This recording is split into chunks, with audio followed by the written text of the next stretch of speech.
Hey everybody, I'm Tom Vasel, and welcome to a top 10 list while I'm on the road. This is a top 10 list of games that I've liked the longest. So what I mean by this, I wanted to pick games from my top 100 list. There's a lot of games in my top 100 list, but games that I have had on there since the very beginning, since I started doing it, 20 years or so ago, and they're still on the list. I still really enjoy them. So they have some longevity, and I thought I would talk about them and why. So here we go. Number 10 is Vabank. Vabank is definitely a game I like, in a sense of this is not going to be on almost anyone else's top 100. This is not a game that's talked about. It had a reprint recently that did not do particularly well, but it's a game that I just love. It is a casino game in which you go and you are betting on different tables, but it's not really a betting game. It's a bluffing game. Everybody is putting money chips out on these tables. Everybody is putting cards out, trying to guess who is at what table and betting there and getting the money, and it's hilarious. It's one of the few games that works really well. It's a 6-player game, and in fact, it's kind of a party game, honestly, at 6 players. So, Vabank. Then at number 9, Balderdash. Now, Balderdash is a game that honestly is on my list. This was on my list 20 years ago, but this is a game as a child. I still remember watching my parents play it with their friends and wishing I could play with them until the point where I could play. And I still remember when my brothers and sisters were adults and we sat around playing this and just writing the most nonsensical stuff that just having a great time.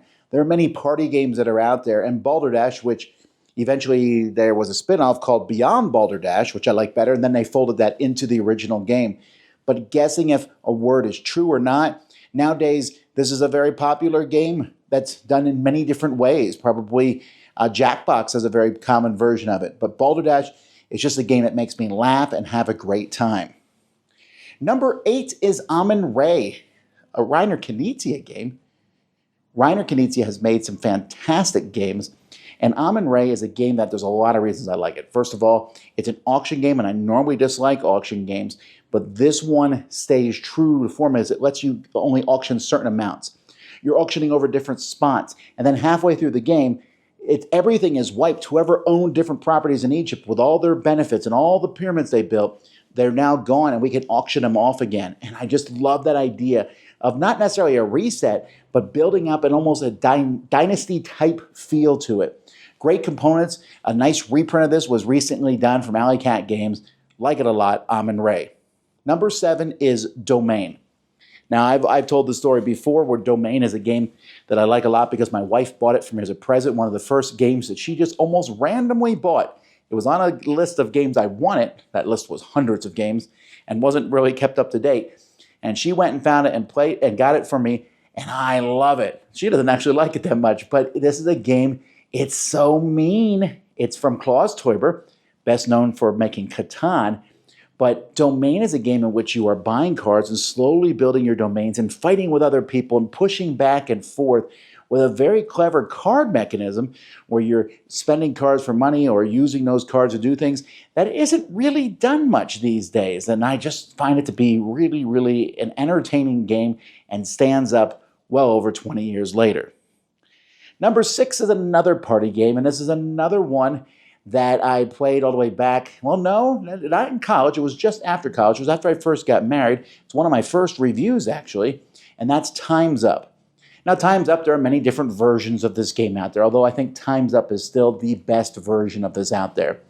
My opinions on the game have changed somewhat over the years because while I think Time's Up is a fantastic party game, as you give clues to people and then one-word clues and then just noises to get them to guess it, I used to just want to play this in pairs, but now I find that it's best as a team effort. And it's just an entertaining time. It's one of the best late-night games there is. I have a blast every time I played it, and only Balderdash has come close to making me laugh as hard as Time's Up. Number 5 is a big dexterity game. It is a game that I play every year that I now use 3D printing to augment, and that is Pitch Car, or as it was originally called, Carabande, back when it first made my list. But Pitch Car, a game with just wooden track pieces that you're going to set up a race course and then flick a disc around that race course. And it sounds so simple, and yet it just works. If you say, I have 20 people, I need a game we can all play, Pitch Car is that game. And with jumps and curves, and you don't even need to make it that complex. And it's just an entertaining time. I run big games of this every year at Dice Tower East, and every time we have fantastic time playing Pitch Car. Number 4 is Ra, the second Reiner Knizia game to make my list. Ra, and another auction game. Now, Ra has been on and off. The recent reprint has definitely shot it back up into something that I enjoy much more these days. But the idea of Ra, the idea of this closed system auctioning where I use one of these pieces to auction, but someone else is going to take that piece later on. And so you're only going to win 3 auctions each round. And then there's a push your luck element to it. And the whole thing is really just a work of beauty. I like it a lot. And it plays really well with 5 players. Ra.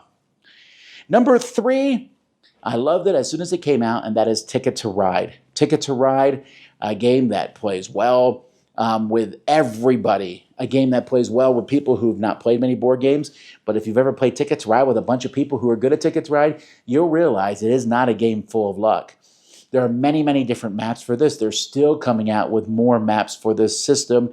But the idea of playing tickets and connecting things, taking a rummy-esque game and building beyond that into something that's just entertaining and a lot of fun.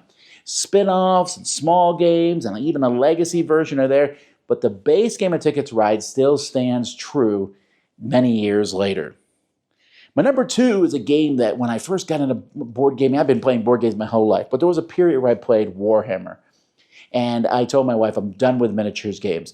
And when she saw me pull this out, she said, I thought you were done with miniature games. I said, well, this is a board game. Sort of. This is Heroescape. Heroescape, which has just had a great revitalization from Renegade Games, was a game that said, you want to play with toys and it's also a board game, and it lets you do it. I still remember how much fun I was the first time I played it, and I still feel that over 20 years later, as I'm still like, wow, look what I can do. Look at this, what this is. It's just so much fun. And I have a blast every time that I play it. It's fun to build the terrain. It's fun to take an army of polar bears against robots, against ninja warriors. Oh, so much fun. That is Heroescape. And then my number 1, and yes, I mean, it's currently my favorite game of all time. What can I do? This game is just slightly either younger or older than mine. It came out almost the same year I was born, and that's Cosmic Encounter.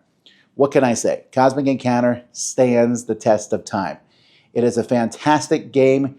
It's a game that we play over and over and over again. I just really enjoy it. I love the negotiation, the way that the game can change and things will happen. So much fun.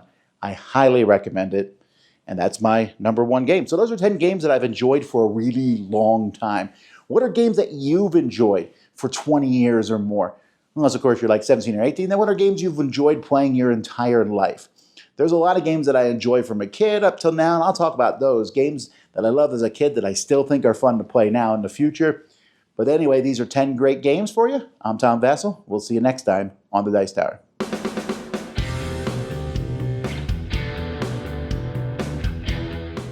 Hey everybody, thanks for watching this video. If you like this review or whatever you just watched, wasn't it amazing? Check out our channel, Dice Tower. We have all kinds of things. We review games, we do top 10s, we play games live. It's all about board games, but especially the people who play them. Check out Dice Tower YouTube channel.